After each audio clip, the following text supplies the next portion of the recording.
Hi, we're back for take two of today's project of our Valentine's card. So I don't know what happened earlier. The video, when I looked back, it was so fuzzy and blurry, and so I decided to regroup. And so here we are for a second try, and hopefully this will be better this time. But we're going to make our little Valentine card here today. I've got different papers than what this is, but we will do that. And so I hope that you find it to be interesting and easy. It really doesn't take a lot of, it doesn't take many supplies. We're going to use two different pieces of the patterned paper, as you can see here, but actually it's just a double-sided piece of printed paper. So, there again, you don't have to have, that many supplies. So I'm Christy from My Artful Adventures, where we urge you to use your creativity in a variety of arts and crafts and using new ideas or expanding on tried and true and doing something new with those, all one step at a time. So let's get started.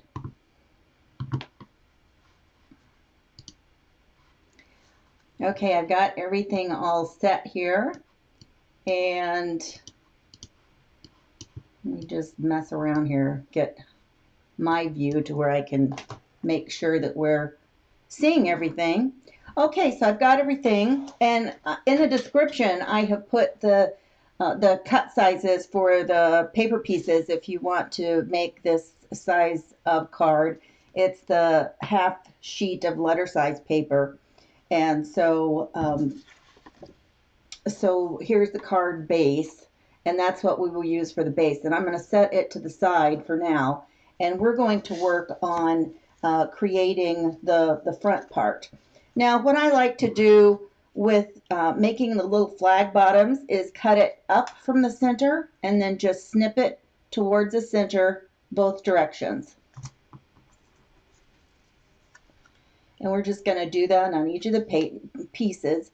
And it doesn't really matter how deep. You can make your little points deeper if you want to. Obviously, since I'm just hand cutting these, they could be all different sizes. I usually go in probably, I would say about 1/4 of an inch.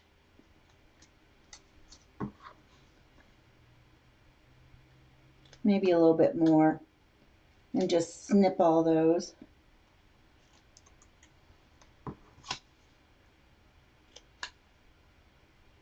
Oh, that was lucky. This one kind of that looks a little bit directional. Well, I just almost panicked. Well, I guess since it does, I guess it wouldn't matter since they're double-sided. I had half a chance of getting it right. Okay. All right, so what we're going to do to be able to get these on, now this might be a little bit different than you would think. You might typically want to start from left to right and just kind of line them all up. But as you'll see in this one, we've left a little bit of border at the top and at the sides, and a little bit of border is in between each one. So the easiest way to do that is to line up your card front there on some kind of a grid and use the marks. Now this is a Tim Holtz ruler, and it's kind of cool because it actually has a 0 on one side of it. And so you can take that 0 and then you can actually, move this either way to make sure that you're getting it, just about right. So it looks like it's about 2 or about 2 5/8 from the center, both directions. And so now what we're going to do, so we'll start our first one, and I'm going to put 3 of this more floral print. And I'm just going to use a little bit up at the top, just a little bit of adhesive, and I'm just going to just kind of eyeball it in just about maybe 1/8 of an inch. And I'm just going to stick that there for now. We'll go back in just a minute and do the other, go down the paper flag. So then the next one I'm going to place is to the right and the left edges. And so again, I'm just, now these I don't really need, I only need my grid really for the first one. And so if you're using like a whole grid mat, it's kind of nice because you can line them up and then see from just your guide marks, kind of making sure that you've got it straight. So I'm not using that right now. Again, I'm just going to kind of eyeball it, hope it's pretty straight there. But I just like this card because it's kind of fun, and you've got a lot of things going on without it really being too difficult. It just doesn't take much time at all.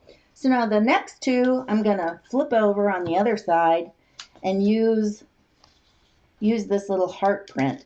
This paper is from an older pack that I had from Stampin' Up, and I don't even know how old it is or what year I got it, but I do like it. This one, I'm going to pull this one up and put it down just a little bit.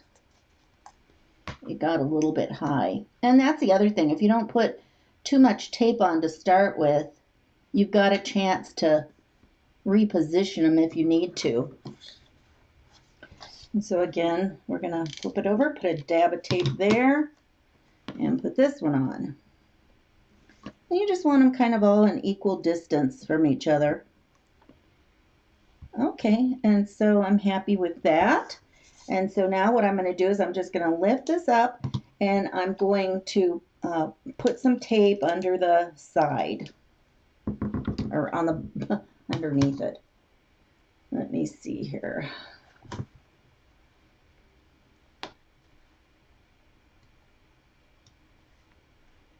Okay, and we'll just do all of those real quick, and then just rub them down real good, making sure that they're adhered real well. And that's always, no matter what you're using for an adhesive, that's always what you want to do, is be sure to, press it down. You can use your bone folder if you want and really get some even pressure across there. And this one, he's kind of flying up there, but I didn't, if you noticed, I didn't really do any of that. And you could even kind of, flip them up so that they have a little bit more dimension while you're doing that. Okay, so the next thing that I want to do is I'm going to put 2 strips on here. And I'm going to have kind of a matte strip, and then I'm going to put one that's got the greeting on it. And one way to get these little greetings on here so that they are super straight is to use some kind of one of these stamping platforms. This one is a Stamparatus from Stampin' Up, and I really do like it. It actually has another little door that you can use. So just about whatever you need to stamp, it's gonna, work. So this is what you do. You put your paper down, whatever you've got going on, and then you can set this down where you want it and make sure that it's straight. And that looks pretty good. And then you just take the door and you just, press it down, and then that stamp sticks on there. And I've got some archival black ink, and I'm just gonna make a mess, obviously. Just tap that on a little bit. I didn't bring my cleaning cloth over. And then just press it down, and we'll see how that does. Great, I'm happy with that. That looks good. So that's all for that. And as you can see, the biggest part of this is probably rounding up your supplies and cutting them out. So I'm going to go ahead and place this on here. And we'll just stick that across here.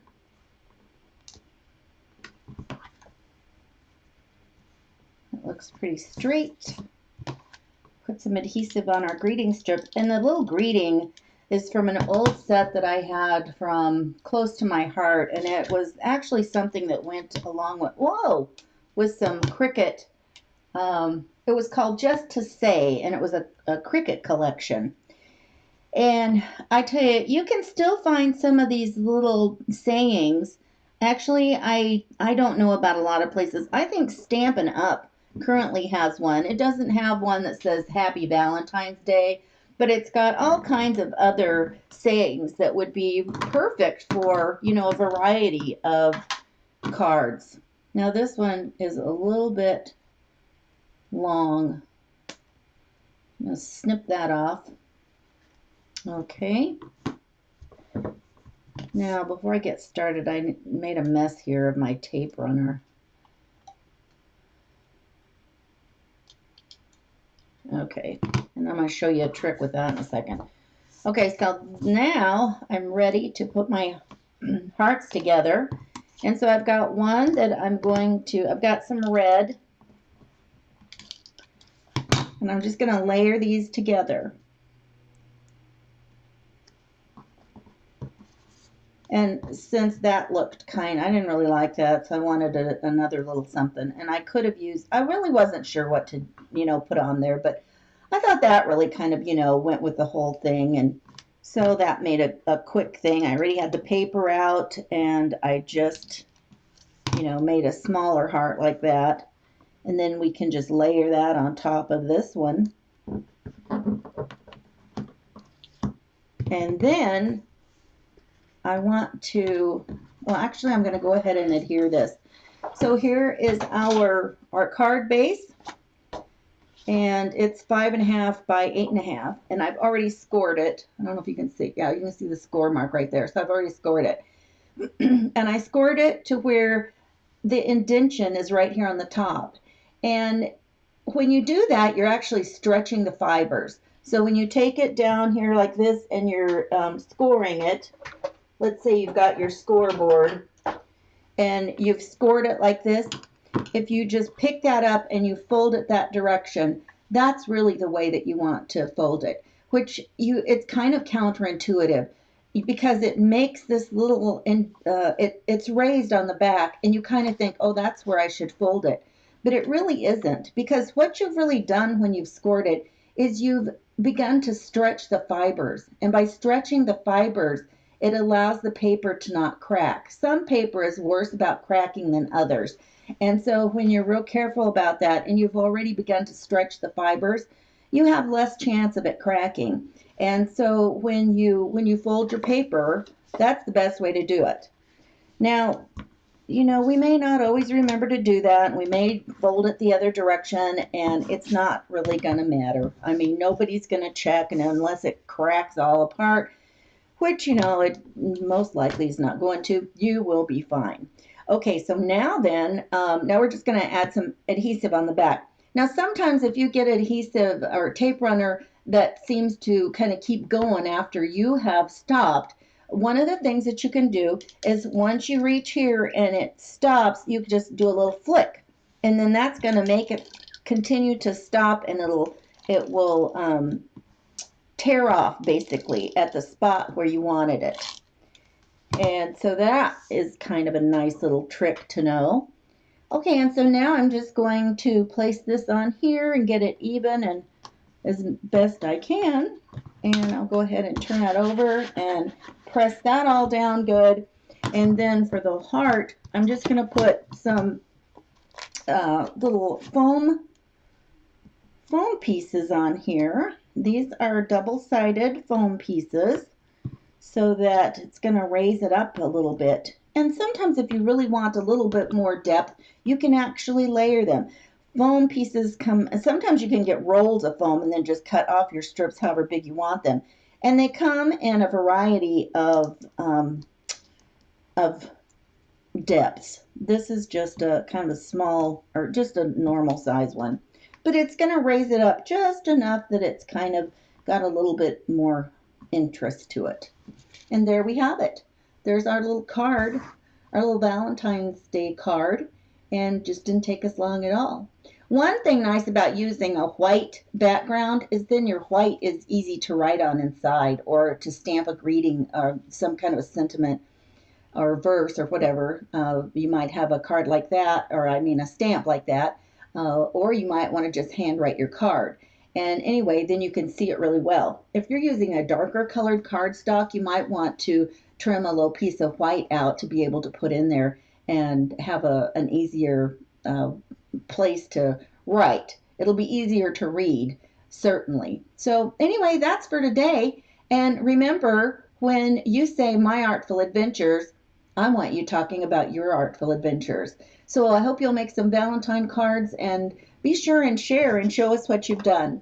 And thanks for watching.